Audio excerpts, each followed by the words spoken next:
as Hubbard was quick to acknowledge. Scientology stands upon the shoulders of every religion, science, and philosophy that came before it, who, since time immemorial, have all been striving towards the same goal: flawless application and dissemination of Scientology technology. Likewise, Scientology's 24-hour cable channel stands upon the shoulders of every 24-hour cable channel that came before it, who, since time immemorial, have all been striving towards the same goal: flawless application and dissemination of Scientology technology. Not only does Scientology have the tools to adapt to a changing world, Scientology has the tools to adapt dozens of sitcoms, screenplays, and novels in a converted warehouse staffed around the clock with 100 Sea Org cadets newly hatted in Aristotelian plot structure at an undisclosed location in the San Jacinto Mountains. It is without further ado that I introduce the Scientology Television inaugural season lineup. To be or not to be is no longer the question in William Shakespeare's Total Certainty Rundown. Couple Shakespeare's classics with L. Ron Hubbard's advancements in the tech, and discover Hamlet reaching his full potential in what was ultimately just another play about body things. To be,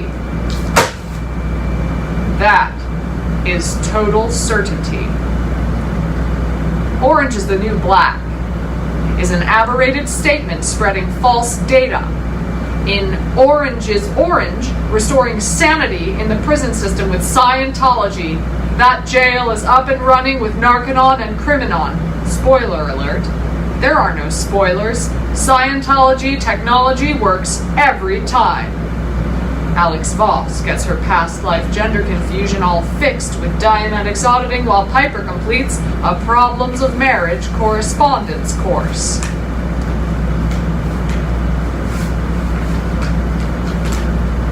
With her husband, of course, on a separate course schedule from Piper. Criminon insists on the importance of ensuring prisoners do not re-stimulate one another's reactive minds. More than ever, Scientology is poised to deliver the tech for an America free of racial inequality. Envision Alex Haley's 8-part televised masterwork, Roots with the Tech.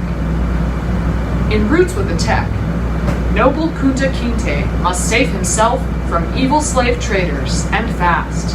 So Kunta practices his communication TRs down in the hull of the ship, just like L. Ron Hubbard on the free winds.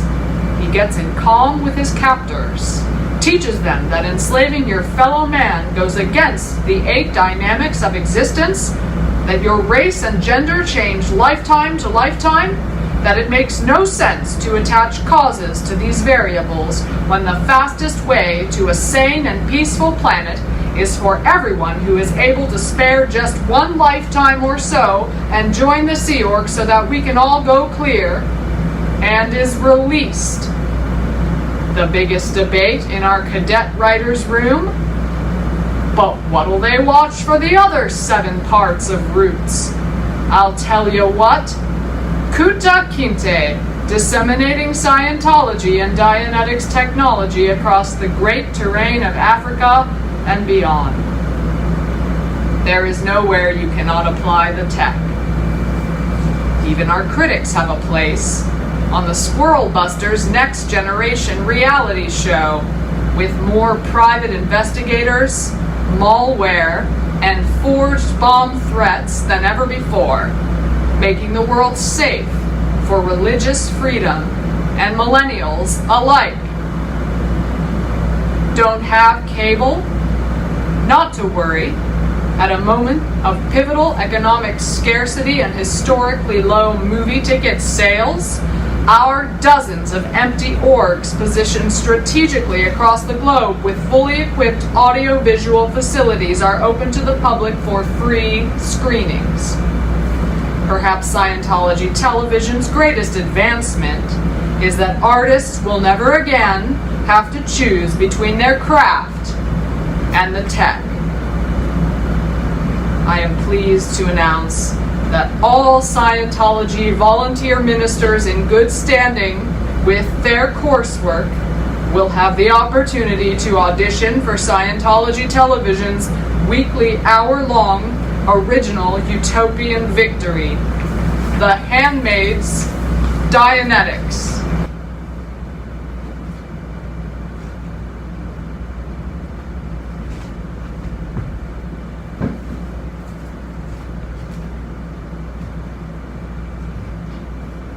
I lost my country, I lost my home, I lost my parents, their earth and stone, I lost my garden, I lost my school, to hold the shape of love that lives within my soul. I love my country, I love my home, I love my parents, their toil and bone. Till they return each night, I hold them in my dreams. They love a church that cannot hold the shape of me.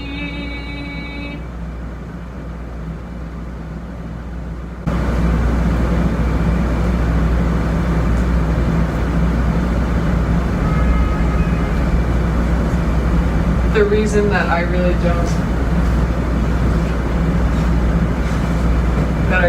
can't care about the show is that I hired a director, but then the director got offered a whole bunch of other jobs to intentionally conflict with my show. And I'm pretty sure the Church of Scientology was behind it. I had a sound designer, but then I sent them a couple of the melodies that I sang roughly for them to arrange on GarageBand, and then they got purchased for a large amount of money from a production company, so now that sound designer lives in LA, and I don't really care because it was just like two melodies that I sang, and I know it was the Church of Scientology behind it just to drive me crazy, but it's given me a lot of trust issues as a collaborator.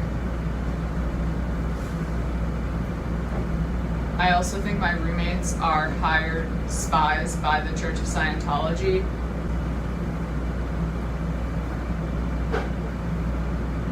Oh shit. Okay, so I think the lighting designer also got paid off not to show up.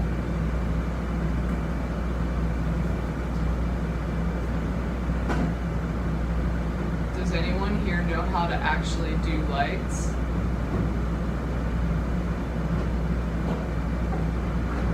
Okay, I'll do the lights.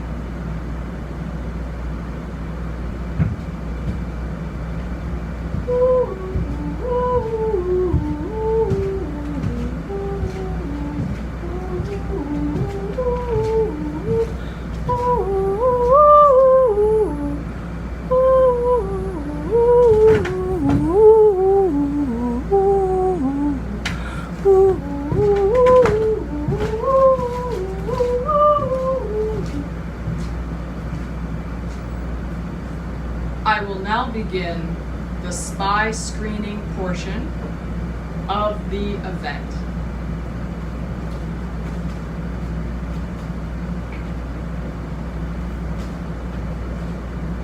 I just have to get everyone set up here for a quick ethics check.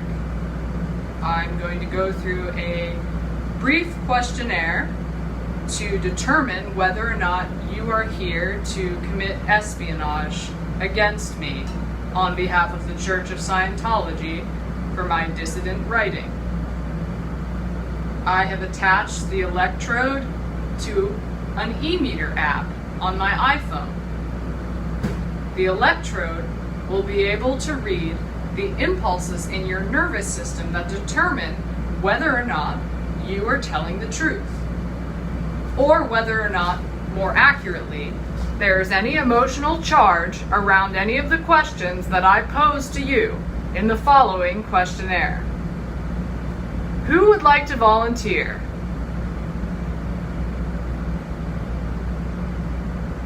All right. I'm going to do the test on myself.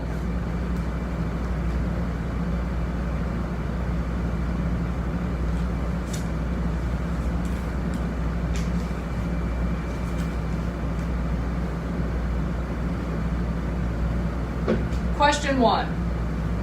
Have you ever showed up uninvited to a family member's birthday party? Your needle is floating. Question 2. Have you ever shown up uninvited to a friend's funeral for their pet? Your needle is floating. Question 3. Have you ever accepted money to hack into an individual's email account who you suspected was being spied on by the Church of Scientology? My needle is floating. Question number 4. Have you ever engaged in suspicious conversation with an individual who sidled up to you uninvited and casually mentioned my name in order to invite leading conversation that might incriminate me in any way, direct or indirect, witting or unwitting?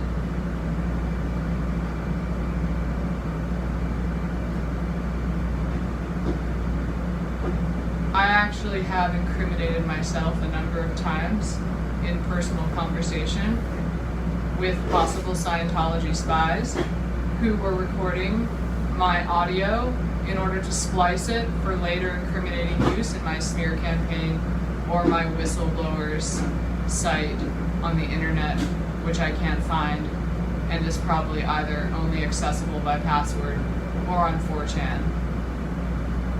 Anyway, while we're doing this ethics check, why don't I just tell you the story about how I realized that I was like a lesbian and stuff, or like queer, or like, you know. So I fell in love with a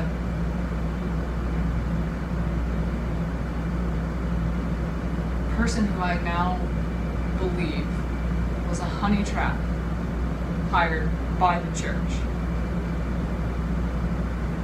to blackmail me for being queer, except I didn't try to hide my feelings.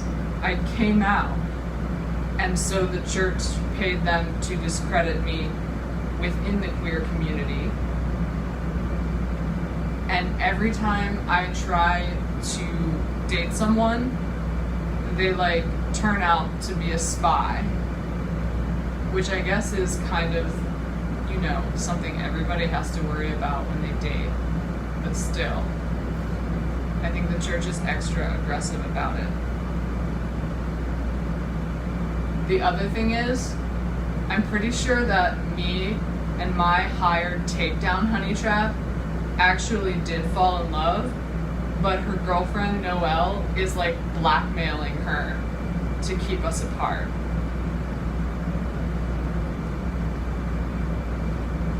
Question number 25. Have you ever been cast last minute in a theater project where you were then asked to submit intelligence reports at the end of the day on me for money or incentive or indication or promise or insinuation, direct or indirect, for future career perks. Your needle is floating.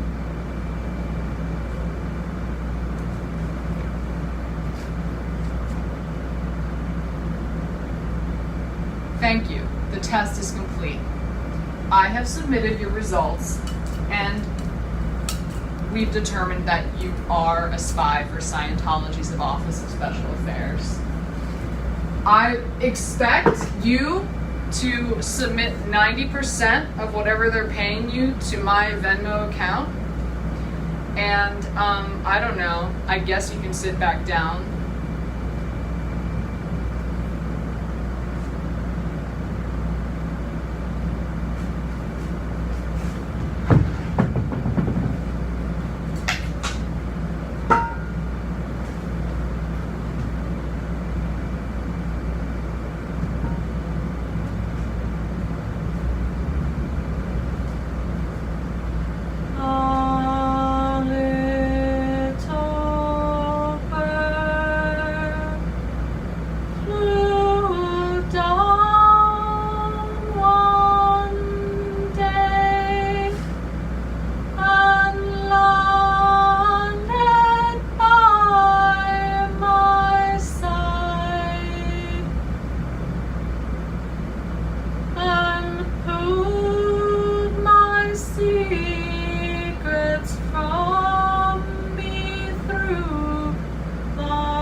Actually a spy.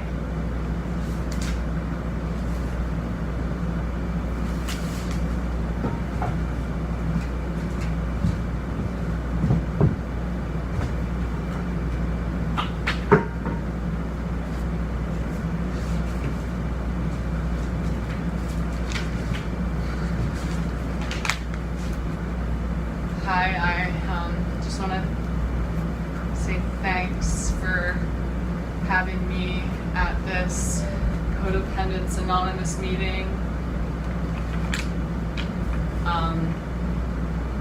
Throughout my 20s, I engaged in the heterosexual lifestyle. I sang, Son of a Preacher Man at karaoke with the best of them, even once enjoying a sandwich from Chick-fil-A or twice. And then last year, I fell in love with someone of the same sex. Suddenly, I found myself recoiling from my boyfriend's touch and getting depressed whenever I found an attractive woman on the subway who turned out to be a 17-year-old boy with an alternative lifestyle haircut. I had no choice to see this for what it was, aside from God, that I'm not straight. My straight phase was probably influenced by my relationship with Dad, which was amazing. I grew up really confident around boys and shared with them a natural kinship.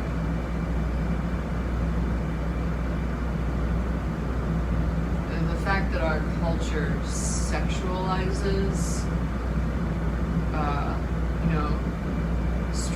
straight stuff. Romance was kind of just like an unthinking next step for me when I came of age. It was just so easy to just date your platonic best friend. I mean, I didn't feel awkward.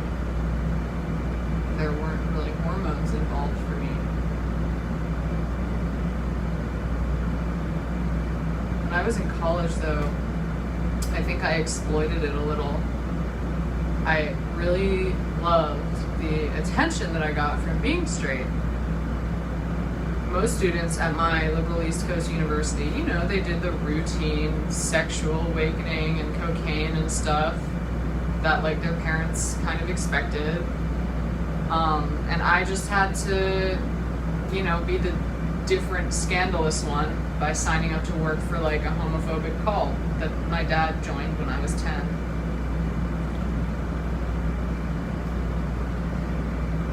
As a sensitive prepubescent, I internalized their doctrine that everyone is innately heterosexual, reflexively categorizing my homoerotic tendencies as a straight thing long into adulthood. It was just way better than somebody's bougie ass story about some acid fueled orgy with their Yates seminar over winter break. My dad was really cool. He was always trying new things. I know it's super un-PC to say that girls can sometimes go straight because of mommy issues, but for me, that is kind of the case. My mom was crazy and she was unstable, and she just didn't support me and my dad on our spiritual journey that we wanted for the family. And that just gave me huge issues with trust women.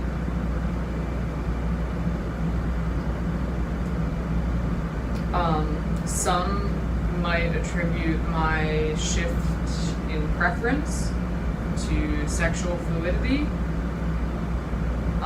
I think sexual fluidity means different things for different people.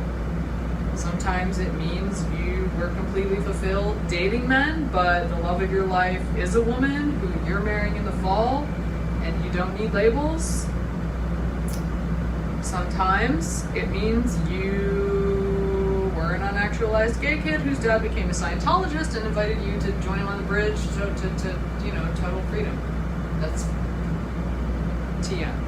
It's a trademark term, total freedom. Trademark Church of Scientology. Female sexuality is especially fluid. I'm sure that's an evolution thing, because depending on the needs of society, it has to be able to boil, freeze, evaporate.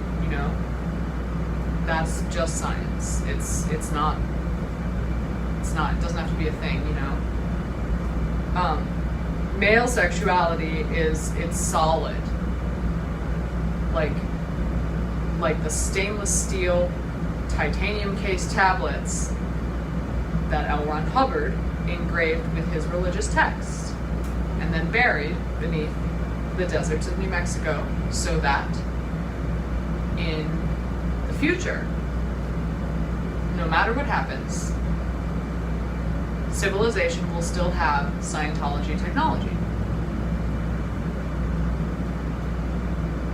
To all my friends and loved ones in the straight community, I, just want to say that though you've lost a member, you've gained a stalwart ally, and I don't forget, all that you've done for me. when I am asked to choose a label, I identify most right now with retro 1950s repressed lesbian housewife, just because for me it gives a wink to my past life. 1950s America was the birthplace of Scientology, and it is also said to more or less exactly resemble what our society looked like 75 million years ago, at the moment when Xenu rounded up trillions of thetans throughout the Galactic Confederacy and sealed us into volcanoes on planet Earth.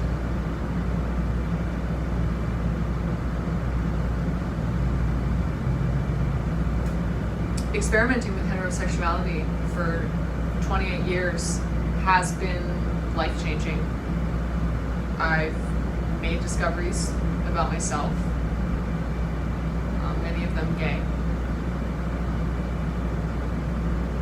It's like digging up a time capsule in the backyard, but instead of old copies of Highlights magazines and my Lion King CD from 1995, the time capsule is filled with stunted childhood emotions and unresolved psychological issues.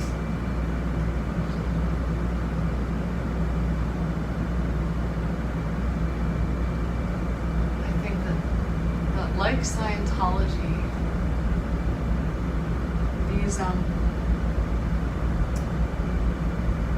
these data have given me the tools to think more clearly, access new levels of potential, and is non-denominational.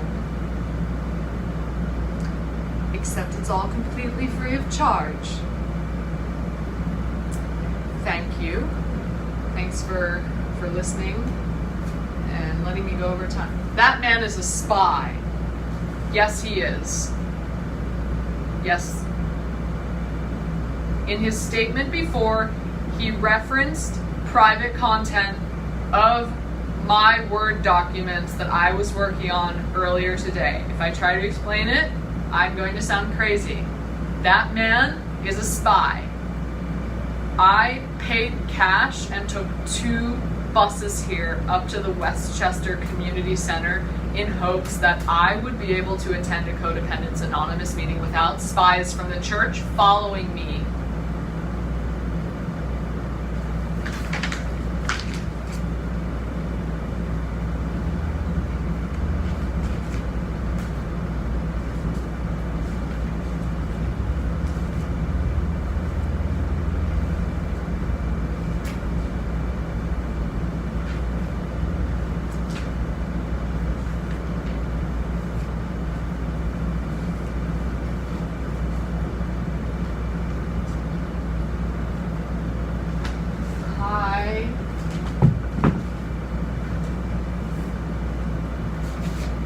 My name is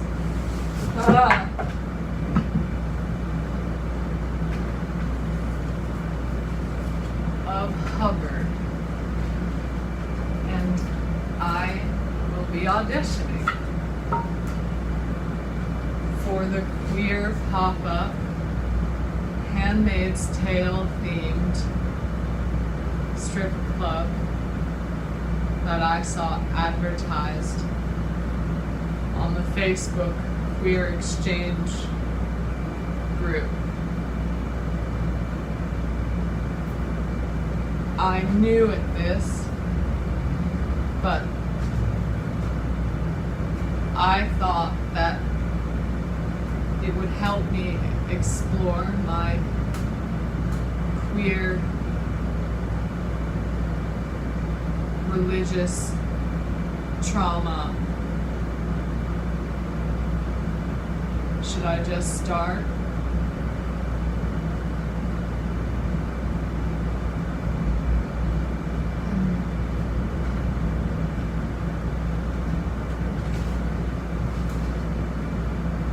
In the time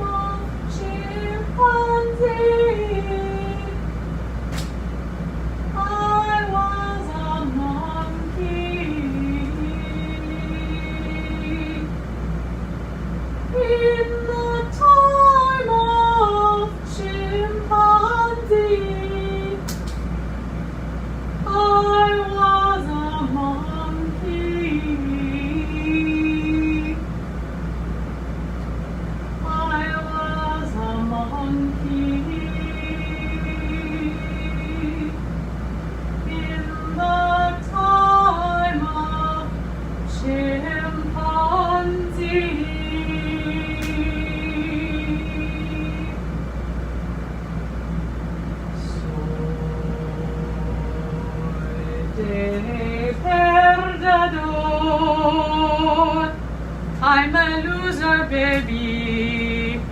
So why don't you kill me?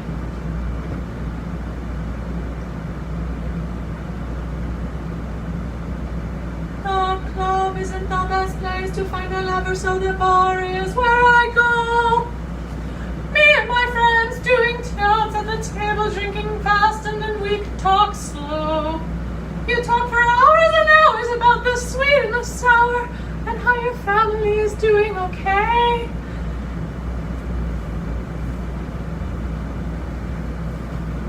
Girl, you know I want your love.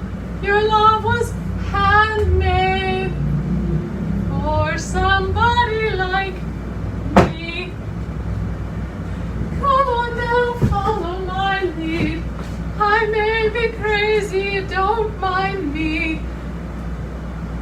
Disinformation, disinformation. I twirl on my haters.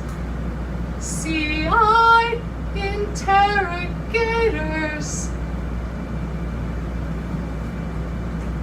Thank you.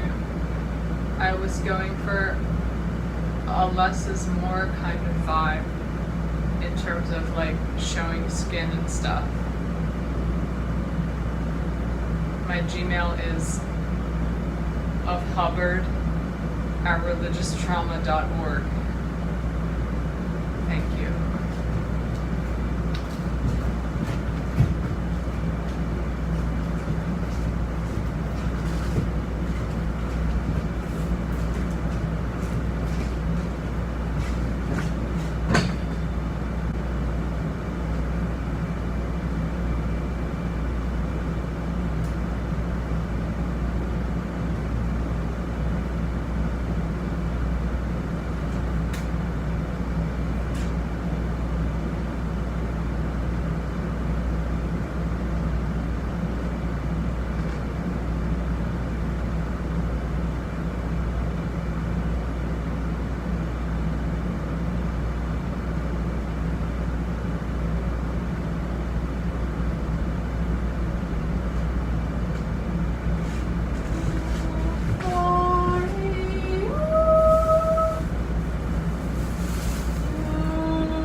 My hired honey trap and I really did fall in love, even though she was hired by the church to destroy me.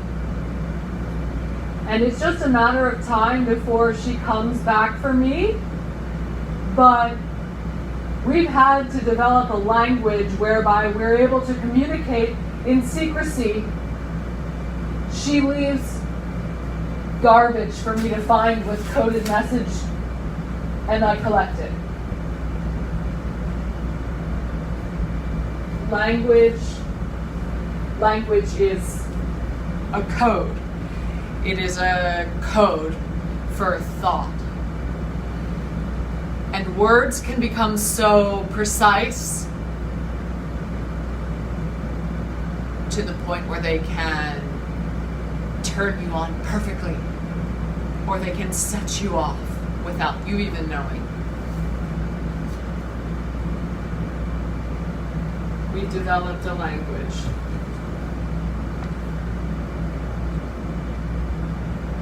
She leaves me garbage to comfort me and to let me know this means that I am being targeted, and it's a warning and a hope that I will stay safe. There are eight targets on this. It was found outside of my house. They stand for the 8 dynamics of existence in Scientology.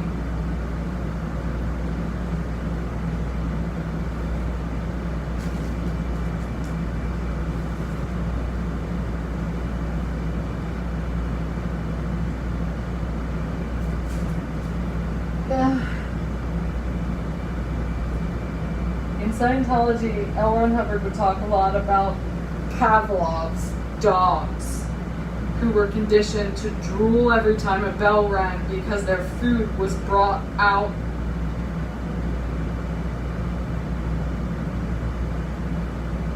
I was conditioned to respond to bells. When I was a kid, the phone would always ring from the debt collectors, and my mom would tell me to freeze.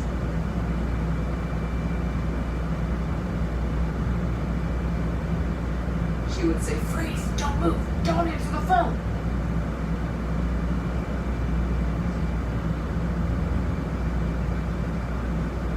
When I graduated college and they lost their house and I couldn't go to the church anymore because I didn't have time and I had to earn a living, I got this job with this really nasty old man who turned out to be a Supreme Court rape suspect, and every time his phone would call mine, the buzzing would send me into a state of panic.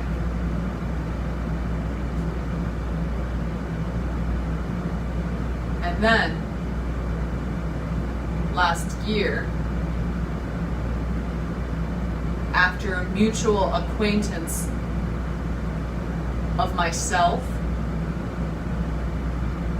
and somebody else who was stalking and hacking me in affiliation with the church, called a mental health mobile crisis unit to my apartment after I politely emailed them saying that I didn't want them to stalk me to a bagel shop where I was based on an Instagram post. I'm conditioned to respond to bells like one of Pavlov's dogs.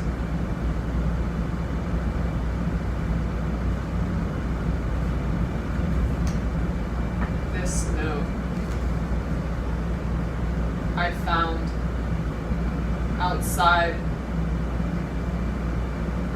of a writers group that I'm participating in that's infiltrated by Church of Scientology spies. But I honestly kind of would rather have someone to hang out with, even if it's a spy. It explains how my language works. It says free dual monitor arms. But if you break it down, freed you. My honey trap hired by the Church of Scientology did free me because I didn't realize I was a lesbian before I fell in love with them. Freed you. All, like Spanish, to the. Freed you to the. MO stands for modus operandum. Freed you to the modus operandum.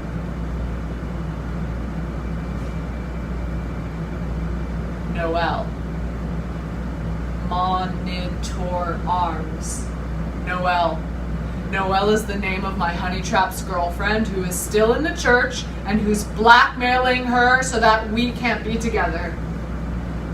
Freed you to the modus operandum. Noel is the old rapist, and rapists must suffer.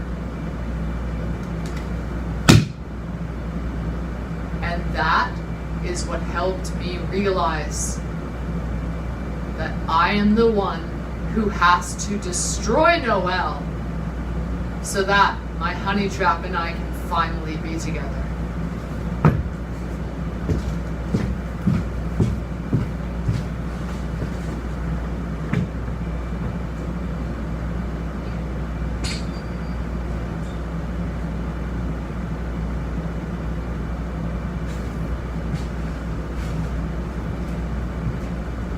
Free dual monitor arms.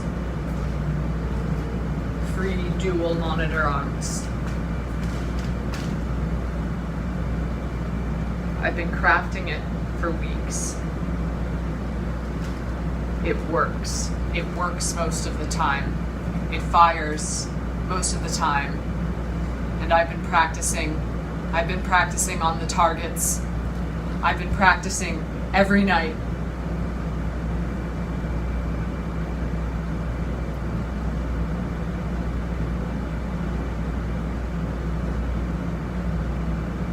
I'm going to a church event. I'm going to destroy Noelle for what she did to me. The news will break of her crimes. I will be justified, and Julia and I will be reunited in a media rush of a hero's journey for what we've suffered.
I can't afford to love while I afford to eat.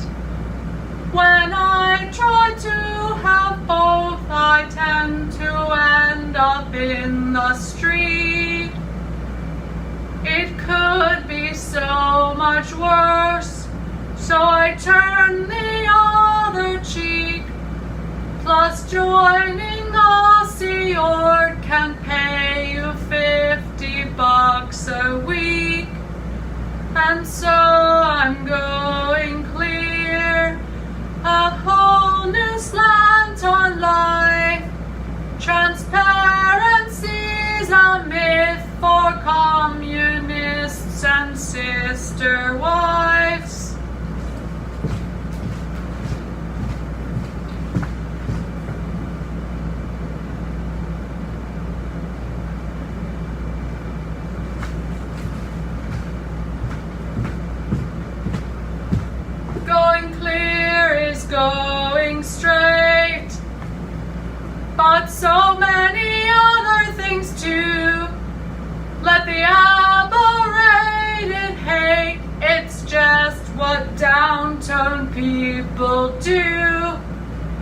Going clear is going straight. Going clear is going straight. Going clear is going straight.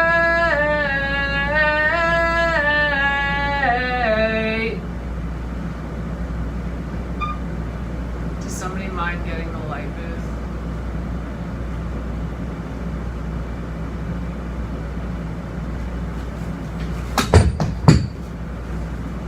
I'll just do it.